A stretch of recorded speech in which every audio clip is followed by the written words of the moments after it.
The morning mist hung thick over the forest moon of Tellan Prime. Giant trees reached toward the pale blue sky, their massive trunks covered in silver bark that gleamed in the early light. Between the trees, shadows danced and moved with each gentle breeze. This was perfect hunting ground for someone who knew how to disappear. Corporal Jiho Kim crouched behind a fallen log, his breathing slow and steady. His dark green uniform blended perfectly with the forest floor. He had been in the same position for over an hour, watching and waiting. His fellow soldiers back at the base called him the Woodland Cat. The name fit him well. Like a cat, he could move through the forest without making a sound. Like a cat, he could wait for hours without moving a muscle. But today, Jiho was not hunting animals. He was hunting something much more dangerous, 300 meters above him. Hidden in the thick canopy of leaves, Commander Vec of the Viridian Collective watched the human through his advanced scope. His blue-green skin was covered in the same silver patterns that marked all his kind. His large eyes, twice the size of human eyes, could see clearly in the dim forest light. He had been watching this particular human for 17 days. The Viridians had been studying the human colony for 6 months. They wanted to understand these strange creatures who had appeared on their moon. The humans had arrived in their metal ships and started building homes and farms. They cleared forests and planted crops. They seemed weak and small compared to the Viridians. But there was something about them that puzzled the alien observers.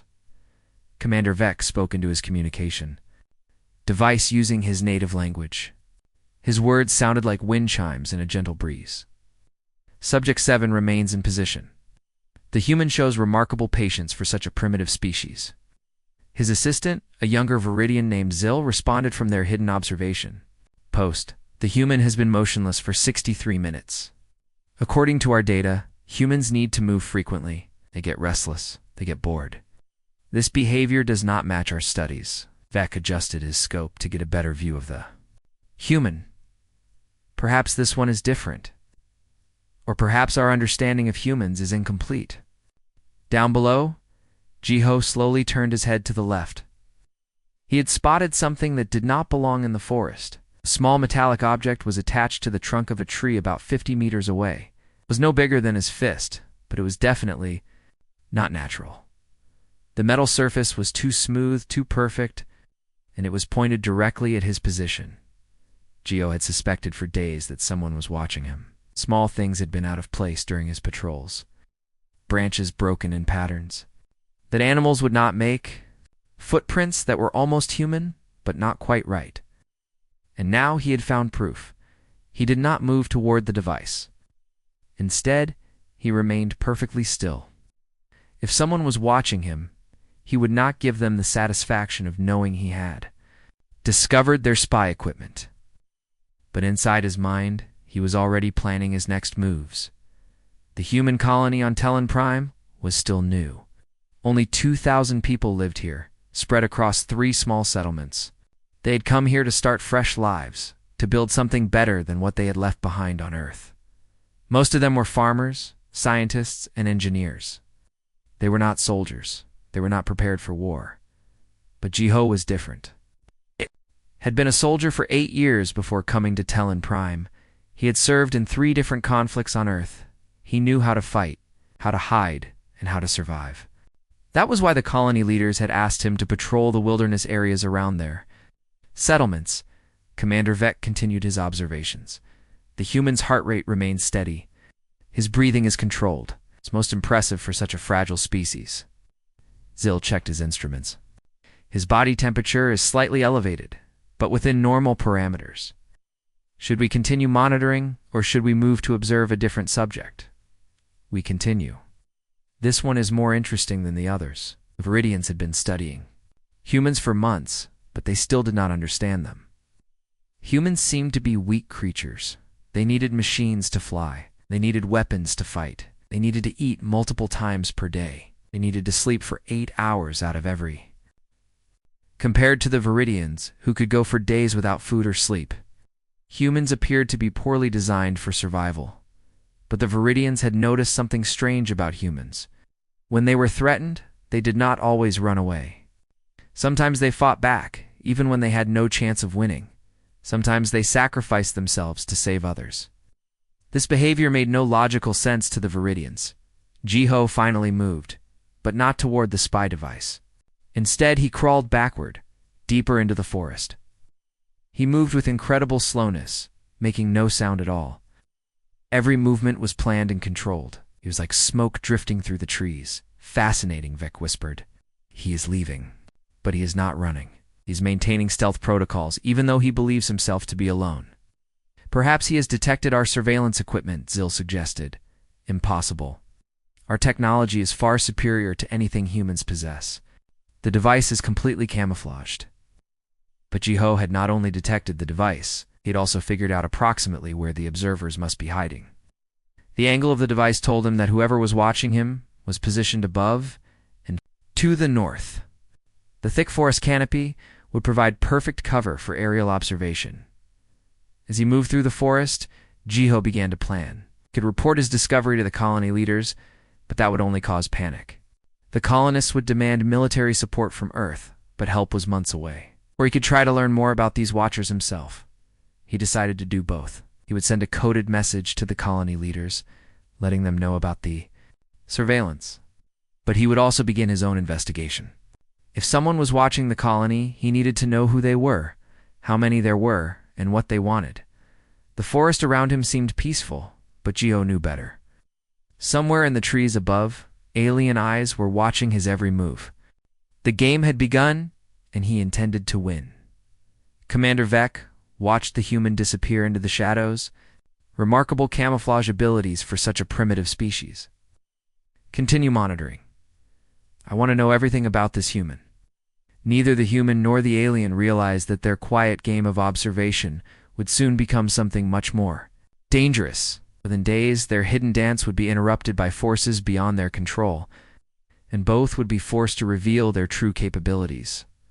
The woodland cat had chosen to stay hidden, but soon he would have no choice but to show the universe what humans were truly capable of accomplishing. The storm came from nowhere. One moment the sky was clear and blue, the next it was black as night. Wind howled through the forest like a living thing, bending the massive trees until they creaked and groaned. Lightning split the darkness followed by thunder that shook the ground. Jiho pressed himself against the trunk of a huge tree, trying to find shelter from the wind and rain. Water poured down his face, making it hard to see. His radio crackled with static, but no voices came through. The storm was blocking all communication between the human settlements. Commander Vec and his team were having their own problems. Their floating observation post was being thrown around by the violent winds. Zil gripped his control station with both hands, his large eyes wide with fear. "Commander, we must land immediately," Zil shouted over the noise of the storm. "The wind is too strong for our systems," Vec nodded grimly. "Find us shelter. We cannot afford to crash." The Viridian ship descended quickly through the storm, seeking safety among the trees. Their advanced technology was no match for the raw power of nature. Within minutes, they had lost visual contact with the human they had been watching. Jiho waited until the worst of the wind had passed, then began moving again. The storm was still raging, but he had survived worse weather during his military service. He pulled his rain poncho tighter around his body and started walking toward the eastern sector of the forest. That was where Dr. Nari Choi had her research station. Dr. Choi was a xenobiologist who studied the plant and animal life of Telin Prime. She had been living alone in the forest for 3 months, collecting samples and recording data. Her small research station was built into a natural cave system, designed to blend in with the environment. But when Jiho reached her location, he found disaster. A massive tree had fallen across the entrance to the cave. The metal supports of the research station were twisted and broken. Equipment was scattered everywhere, damaged by wind and rain. And somewhere in the wreckage, Dr. Choi was calling for help. "Hello?" Jiho shouted over the storm. "Can you hear me?" Here came a weak voice from inside the cave. "I am trapped. Please help me." Jiho began pulling debris away from the entrance. Metal panels and broken equipment made a pile as he worked. His hands were soon cut and bleeding, but he did not stop. Finally, he cleared enough space to crawl inside. Dr. Choi was lying on the floor of the cave, pinned under a heavy piece of equipment. Her face was pale, and blood stained her clothes. She looked up at Ji-ho with grateful eyes. "Corporal Kim," she said weakly, "I thought no one would find me." "I am here now," Ji-ho replied. He examined the equipment that had fallen on her. It was a data processing unit, heavy, but not impossible to move. "Can you feel your legs?" Dr. Choi tried to move, then winced in. "Pain, my left leg is broken. Something is wrong inside my chest. It hurts to breathe." Ji-ho lifted the equipment off her carefully. Dr. Choi cried out in pain as he moved her, but he had to check her injuries. The broken leg was obvious, bent at an unnatural angle. But the chest injury worried him more. Internal bleeding could kill her faster than the broken bone. "We need to get you to the medical center," Ji-ho said. "Can you walk?" "No," Dr. Choi gasped. "I cannot stand. The pain is too much." Ji-ho activated his radio, but only static answered him. The storm was still blocking all signals. He tried different frequencies, but nothing worked. They were completely cut off from the outside world. He looked around the damaged cave. Most of Dr. Choi's equipment was destroyed, but some items had survived. He found a basic first aid kit and began treating her wounds. The broken leg would need to be set and splinted. The chest injury was beyond his ability to fix, but he could try to make her more comfortable. "How long will the storm last?" Dr. Choi asked. "According to the weather reports, it should pass by morning," Ji-ho replied. "That was 12 hours ago. Things may have changed." Dr. Choi closed her eyes and tried to control her breathing. "The medical center is far from here. Even in good weather, it would take hours to reach by vehicle." "The storm will end," Ji-ho said firmly. "Then we will figure out how to get you home." But as he worked on her injuries, Ji-ho was doing calculations in his head. The research station Was 127 kilometers from the nearest human settlement. The terrain between here and there was rough mountain country, with steep slopes and dangerous ravines. In good weather, it would take a healthy person 2 days to walk that distance. In this storm, with an injured person, it seemed impossible. High above them, Viridian observers had found shelter in a natural cave system of their own. Commander Vec studied his instruments, trying to locate the human they had been watching. "All tracking signals are blocked," Zil reported. "The storm is interfering with our sensors." "What about the human settlement?" Vec asked. "Also blocked." "We cannot monitor any human activity until the storm passes." Vec was frustrated. They had been gathering valuable intelligence about human behavior, and now everything was ruined by weather. "How long will this storm continue?" "Our weather analysis suggests it will last at least 18 hours, Zil replied. "Possibly longer." "Then we wait," Vec decided. "When the storm ends, we will resume our observations." But the Viridians had no idea that their subject was no longer alone. They did not know about Dr. Choi or her injuries. They could not imagine what the human would do when faced with an impossible choice. Back in the cave, Ji-ho had finished treating Dr. Choi's wounds as best he could. The broken leg was splinted, and he had bandaged the cuts on her arms and face. But her breathing was getting worse, and her skin was growing cold. "I need to get you to proper medical care," he said, "soon." "In this storm?" Dr. Choi shook her head weakly. "It is too dangerous. You should wait until morning." "You may not have until morning," Ji-ho replied quietly. Dr. Choi understood what. He meant her injuries were serious, possibly fatal without proper treatment. But trying to move her in the storm would be suicide for both of them. "What will you do?" she asked. Ji-ho was quiet for a long moment. He stared out at the storm, watching the rain pour down and the trees bend in the wind. A normal person would wait for better weather. A smart person would call for help and stay put. Logical person would choose the safest option. But Ji-ho was not thinking like a normal person. He was thinking like a soldier who had sworn to protect the colonists. He was thinking like a human who would not abandon another human in need. "I am going to carry you home," he said simply. Dr. Choi stared at him in shock. "That is impossible. The distance is too far, and I am too heavy. You cannot carry me 127 kilometers." "We will see," Ji-ho replied, and began gathering supplies for the journey ahead. Jiho worked quickly in the dim light of the cave. He gathered everything that might be useful for the long journey ahead. A torn piece of metal sheeting became the base of a stretcher.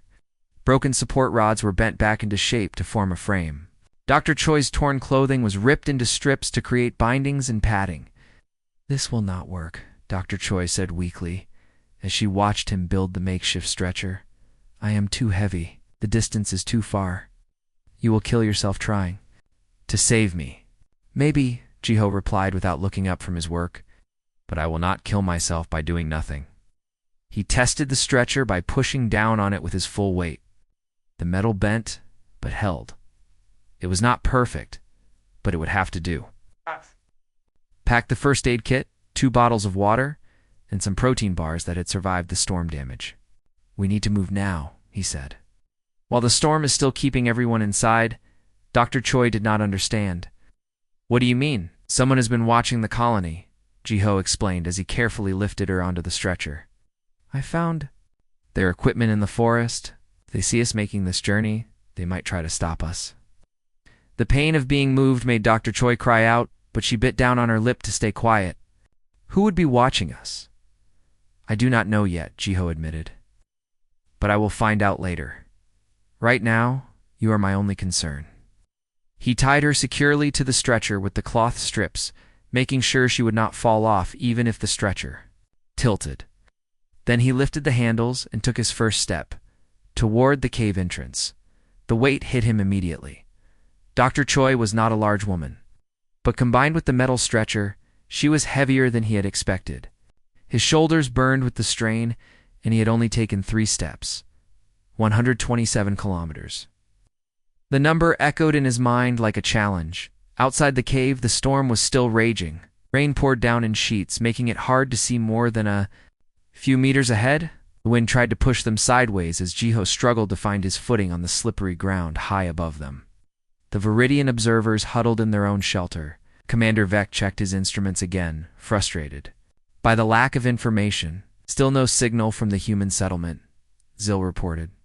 "The storm is too strong." "What about our surveillance equipment in the forest?" Vec asked. "Most of it is offline. The storm has damaged many of our sensors."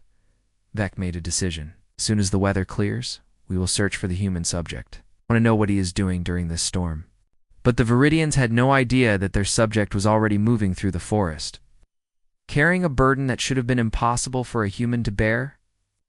Jiho had traveled less than 1 kilometer when he realized how hard this journey would be. His back ached from the awkward position of carrying the stretcher. His hands were already developing blisters from gripping the metal handles, and they had barely begun. The rain made everything worse. The ground was slippery mud that tried to steal his boots with every step. Tree branches whipped in the wind, forcing him to duck and weave while carrying his precious cargo. Several times he nearly lost his balance on the steep mountain slopes. "Put me down," Dr. Choi said during a brief rest. "This is madness. Cannot carry me all the way home." "I have carried heavier things," Jiho lied. The truth was that he had never attempted anything like this before. But he had learned long ago that sometimes you had to lie to yourself to keep going. "How much heavier?" Dr. Choi asked. "Heavy enough," Jiho replied, lifting the stretcher again. They continued through the storm. Jiho focused on taking 1 step at a time, not thinking about the distance still ahead. When the path went uphill, he leaned forward and pushed with his legs. When it went downhill, he leaned back and tried to control their speed. After 3 hours, they had covered maybe 5 kilometers. At this rate, the journey would take more than 2 days. But Dr. Choi was getting worse. Her breathing was more shallow, and her skin was cold to the touch despite the warm rain. "We need to find shelter," she whispered. "You need to rest." "I will rest when we get home," Jiho replied. But he knew she was right. His body was already showing signs of exhaustion. His legs shook with each step, and his vision was starting to blur from the strain. He had to be smart about this, or they would both die in the forest. He found a small cave in the rocks and pulled the stretcher inside. Dr. Choi was shivering, so he covered her with his jacket. Then he sat down beside her and allowed himself to rest for exactly 10 minutes. Why are you doing this? Dr. Choi asked quietly. Because you need help, Jiho replied. But you barely know me. We have only spoken a few times at the colony meetings. Jiho was quiet for a moment. When I was a soldier on Earth, I learned something important. We do not help people because we know them well. We help them because they are human, and we are. Human, that is enough. Dr. Choi closed her eyes. Your commanders on Earth taught you that? No, Jiho said. I learned it from watching my fellow soldiers. Good people do not need reasons to help others. They just do what needs to be done. After 10 minutes, he stood up and lifted the stretcher again. His muscles screamed in protest, but he ignored them. They had 122 kilometers still to go. The storm continued to rage around them as they moved deeper into the forest. Lightning illuminated the path ahead in brief, bright flashes. Thunder crashed overhead like the sound of breaking mountains. In their shelter, the Viridian observers were discussing human behavior. They had been studying the colonists for months, trying to understand what made them different from other species. The Viridians had encountered. Humans are illogical, Zil observed. They make decisions based on emotion rather than practical considerations. Yes, Vec agreed. But their emotions seem to make them stronger in some ways. They will fight even when they cannot win. They will sacrifice themselves for others, even strangers. Do you think that makes them dangerous? Zil asked. Vec considered the question. I think it makes them unpredictable. And unpredictable enemies are the most dangerous kind. Neither of the aliens knew that at that very moment one human was proving just how unpredictable and dangerous human determination could be. Jiho continued moving through the storm, carrying Dr. Choi towards safety with a strength that came from somewhere beyond his physical body. By dawn, they had covered 15 kilometers. Jiho had not slept for over 20 hours, and his body was running on pure willpower. But he did not stop. He could not stop. Dr. Choi watched him through half-closed eyes, amazed by his determination. She had studied many species on many worlds, but she had never seen anything like this. This was not just survival instinct.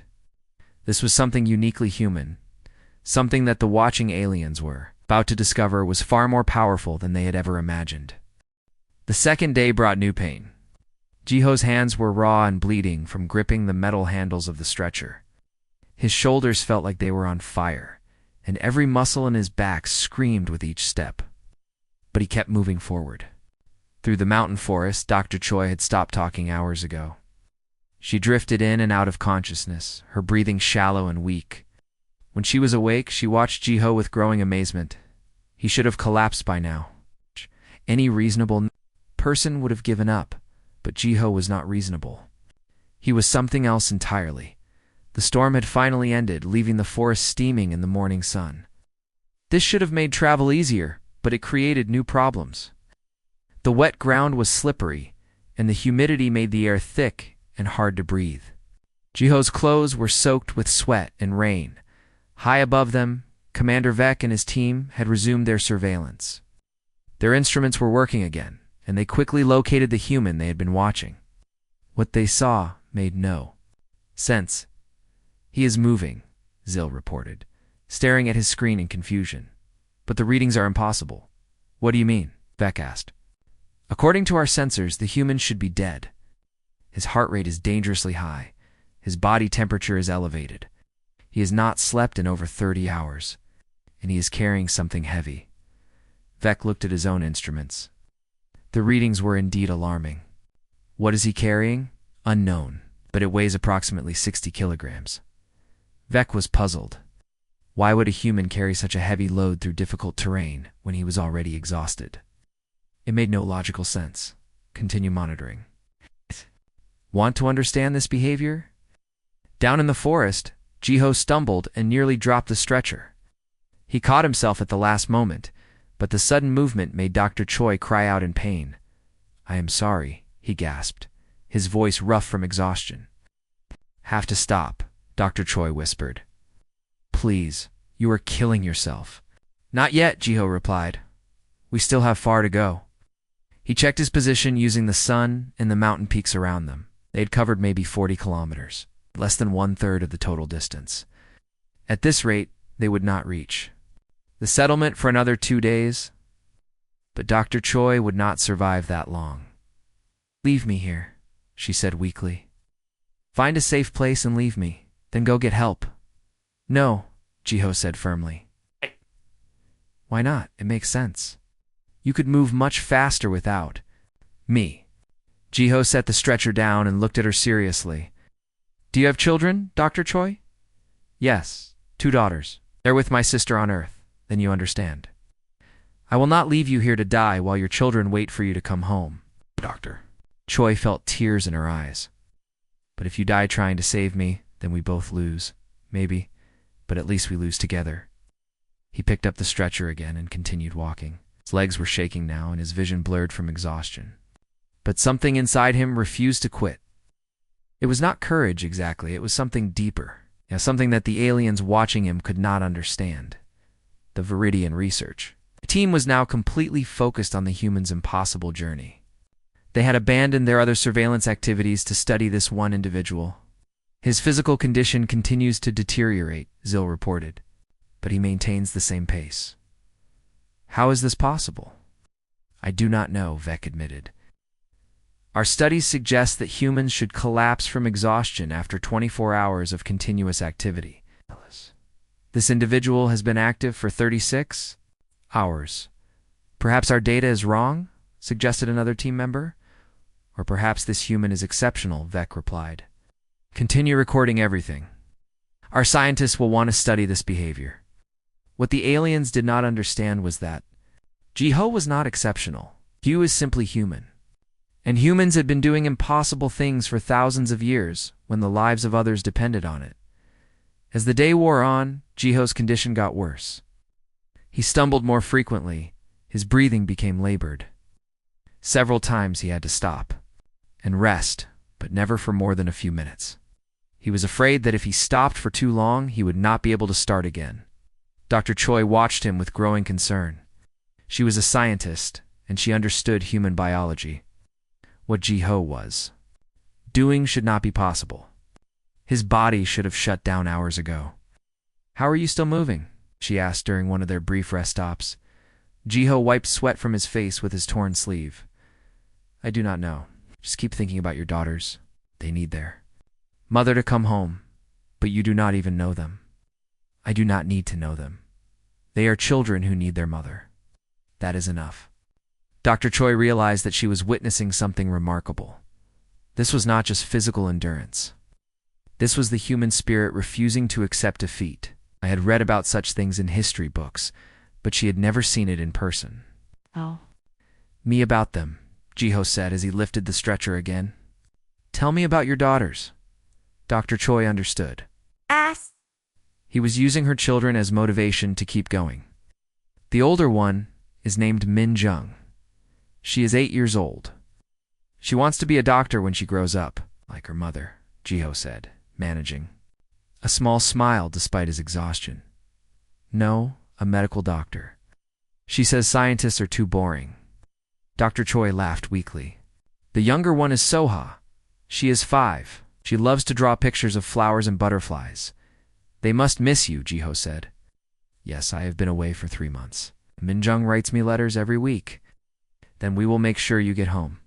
To answer them, the conversation helped both of them. Dr. Choi felt hope returning, and Jiho found new strength in the thought of reuniting a mother with her children. As the second day turned to evening, he had covered 60 kilometers. Jiho had been awake for over 40 hours, carrying Dr. Choi through some of the most difficult terrain on the planet. His body was beyond exhaustion, operating on something that medical science could not measure. The Viridian observers were now calling their superiors. This human's behavior was unlike anything they had encountered before. It was forcing them to reconsider everything they thought they knew about human limitations. "Request immediate analysis from the Biological Research Division," Vec ordered. "I want to understand how this is possible, but understanding would have to wait." The human was still moving, still carrying his impossible burden through the darkness. And somehow, incredibly, he was still getting closer to home. The third day was when everything should have ended. Jiho's body had reached its absolute limit. His hands could barely grip the stretcher handles anymore.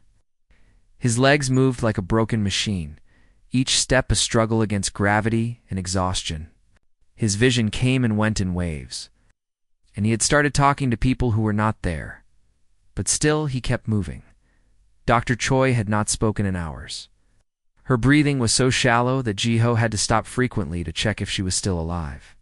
Each time, he felt for the weak pulse in her neck and whispered encouragement that she might not even hear. "Stay with me, Dr. Choi. Your daughters are waiting for you." Commander Vec and his team had been watching this impossible journey for 3 days now. They had called in specialists from across the Viridian Empire to analyze what they were seeing. The consensus was clear. What the human was doing was biologically impossible. "Should have died 12 hours ago," reported the chief medical analyst through their communication system. "His body has consumed all available energy reserves. He is operating beyond known physical limits. Yet he continues," Vec observed.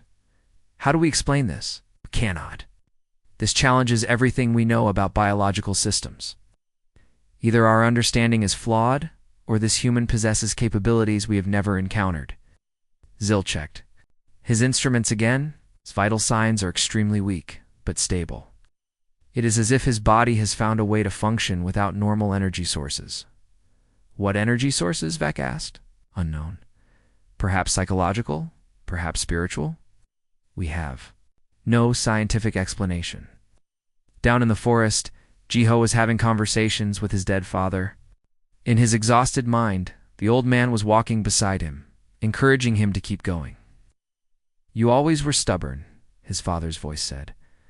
"Remember when you were 7 and you refused to quit that race even though you were dead last?" "I remember," Ji-ho whispered aloud. "You said finishing was more important than winning." "That is right. Finishing is what matters. Getting home is what matters." Dr. Choi heard him talking but could not understand the words. She was drifting in and out of consciousness, her body shutting down from her injuries. But every time she woke up, she felt the steady movement of the stretcher. Somehow, impossibly, Ji-ho was still carrying her. The terrain had become even more difficult. They were crossing a series of rocky ravines that required careful navigation. One wrong step would send them both tumbling down a cliff face. But Ji-ho's military training guided him even when his mind was unclear. "Left foot on the rock," he told himself. "Right foot on the ledge. Test each step. Do not trust anything." It took him 2 hours to carry Dr. Choi across a ravine that a healthy person could have crossed in 10 minutes. They were still alive, still moving toward home. The Viridian observers had now been joined by senior commanders from their home world. The impossible human had become a subject of intense study across their entire civilization. "Request permission." To intervene, Vec asked his superiors. "The human is clearly suffering. We could provide medical assistance." "Negative," came the response. "We must observe without interference. This behavior may be crucial to understanding human psychology, but he may die from exhaustion. That is acceptable. The knowledge we gain will be worth the loss of one individual." Vec was troubled by this response. He had been observing humans for months, and he was beginning to understand something that his superiors did not. Humans were not just another species to be studied. They were something unique. As the 3rd day wore on, Ji-ho began to make mistakes. He stumbled more frequently, took wrong turns that led them in circles. At one point, he walked directly into a tree because he had not seen it through his blurred vision. But each time he fell, he got back up. Each time he made an error, he corrected it. His body was broken, but his will remained intact. "Almost there," he told Dr. Choi during one of their brief rest stops. "Just a little further." Dr. Choi opened her eyes and looked at him with concern. His face was gray with exhaustion, and his hands were shaking uncontrollably. "How far?" Ow. "She," whispered Ji-ho, checked the position of the sun and the mountain peaks. "Maybe 20 kilometers? We can make it." 20 kilometers. In his condition, it might as well have been 20,000. But he said it with such confidence that Dr. Choi almost believed him. "Why?" she asked. "Why are you doing this?" Ji-ho was quiet for a long moment. "Because someone has to. Because you matter. Because because your daughters need their mother. But you do not know me. I am just another colonist. You're human, Jiho said simply. That makes you family. Dr. Choi felt tears running down her cheeks. She had studied many species across the galaxy, but she had never encountered anything like this. This was not survival instinct. This was something far more powerful. This was love, not romantic love, but the deep, fierce love that humans felt for their entire species. The love that made them risk everything to save strangers. As the third night fell, Jiho was no longer walking in a straight line. He staggered from side to side, using trees for support. His breathing was labored, and his heart rate was dangerously irregular, but he kept moving. The Viridian observers watched in amazement as the human continued his impossible journey. Their scientists had run out of explanations, according to the biological model they had. The human should have been dead hours ago. He is operating on willpower alone, one specialist reported. His body has no energy left, but his mind refuses to stop. Is this typical human behavior? Asked a senior commander. We do not know. We have never seen anything like this before, and we must learn more. If humans can push beyond physical limits through mental discipline, they may be far more dangerous than we realized. But the Viridians were missing the point. This was not about danger or military capability. This was about something far more profound, something that would change how they viewed humanity forever. Jiho continued through the darkness, carrying Dr. Choi toward home. His father's voice had been joined by other voices from his past. His mother, his old commanding officer, his fellow soldiers who had died in combat, all of them were encouraging him to keep going. Do not stop now, his mother's voice said. You are almost home. Home, Jiho whispered. Almost home. He could not see the lights of the settlement yet, but he could feel them. Somewhere ahead, people were waiting. Dr. Choi's daughters were waiting for their mother to return. He would not let them down, even if it killed him. The first light of dawn on the fourth day revealed something that should not have been possible. Jiho Kim was still moving. After 72 hours without sleep, after carrying Dr. Choi across 127 kilometers of impossible terrain, he was still, putting one foot in front of the other. His body was no longer his own. His legs moved automatically, guided by something deeper than muscle memory. His hands had locked around the stretcher handles, and he could no longer feel them. His vision was mostly gone, but he navigated by instinct and determination. Dr. Choi had been unconscious for the past 6 hours. Her breathing was so faint that Jiho had to stop every few minutes to make sure she was still alive. But she was. Somehow they both were. There, Jiho whispered to no one in particular. I can see the lights. In the distance, barely visible. Through the morning mist were the electric lights of the human settlement. They were less than 2 kilometers away. After 3 days of impossible travel, they were almost home. But Jiho's body had finally reached its absolute limit. His legs gave out, and he fell to his knees. The stretcher tilted dangerously, and he caught it just before Dr. Choi would have slid off. Not now, he told himself. Not when we are so close. He tried to stand, but his legs would not obey. His muscles had nothing left to give. For the first time in 3 days, Jiho felt despair creeping into his mind. Then he heard voices in the distance, human voices calling his name. Jiho, Jiho, where are you? A search party had been organized when he failed to return from patrol. They had been looking for him since the storm ended, but the vast forest had hidden his trail. Now drawn by some miracle or instinct, they were close. Here Jiho tried to shout, but his voice was barely a whisper. Here, I am here. He reached into his pack and pulled out an emergency flare. His hands shook as he lit it, sending a bright red light into the morning sky. Within minutes, the search party had found them. Dear God, said Captain Bong, the leader of the search team. What happened to you?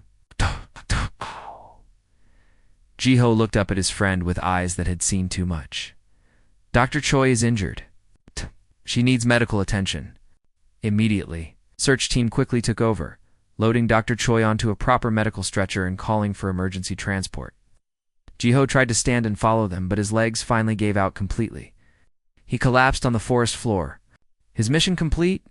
You carried her all this way? Captain Bong asked, in amazement, as he knelt beside Jiho. Someone had to, Jiho replied, then passed out from exhaustion.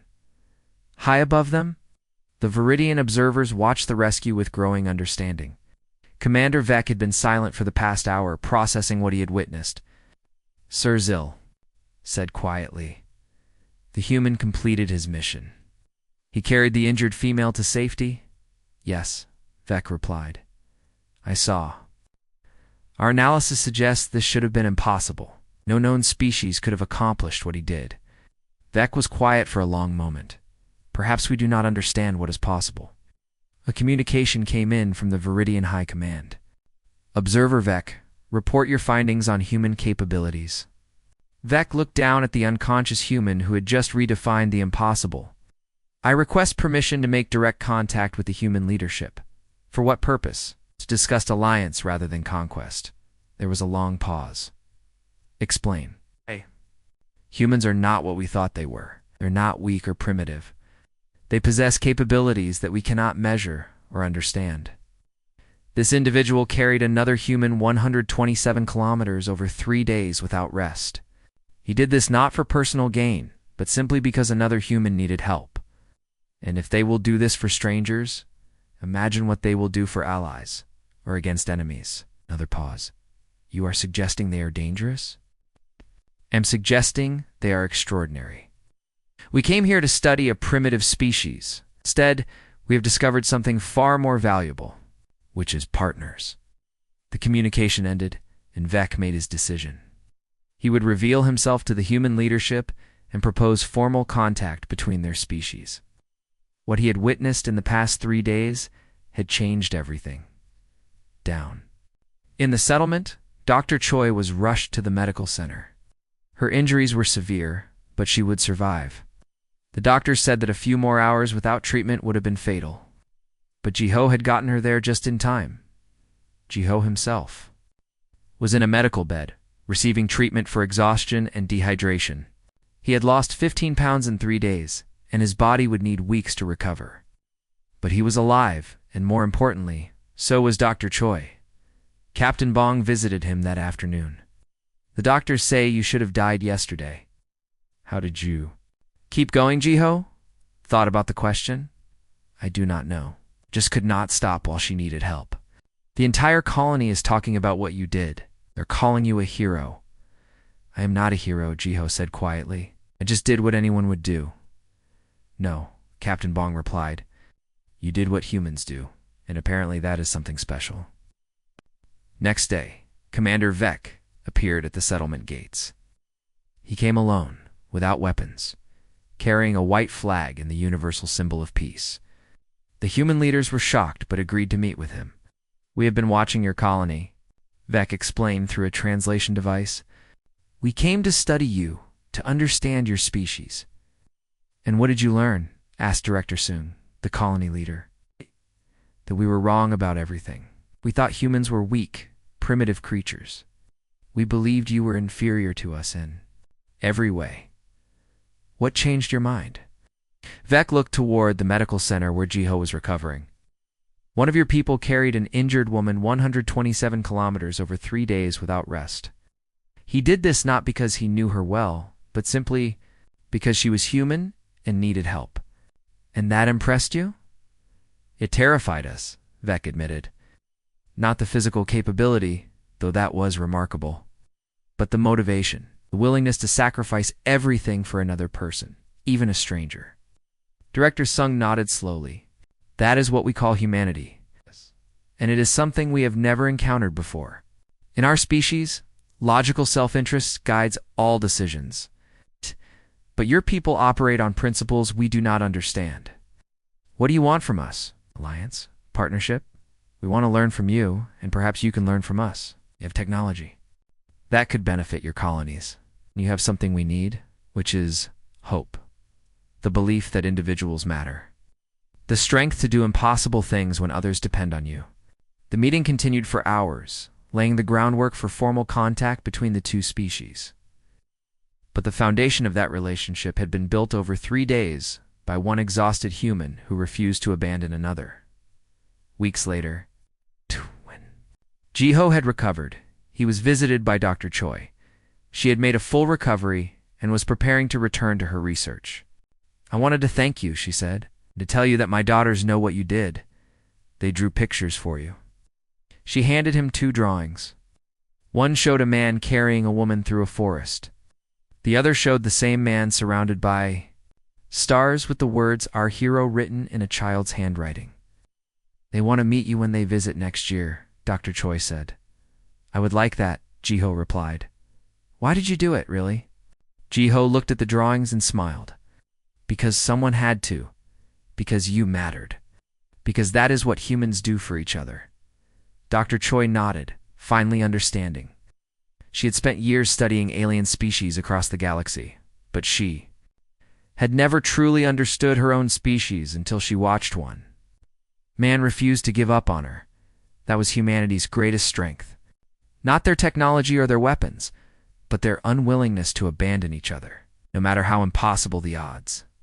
And across the galaxy, other species were beginning to learn the same lesson. The woodland cat had stayed hidden for months, but his 72-hour journey had revealed something far more important than his location. It had revealed what humans were capable of, and someone needed them, and that changed everything.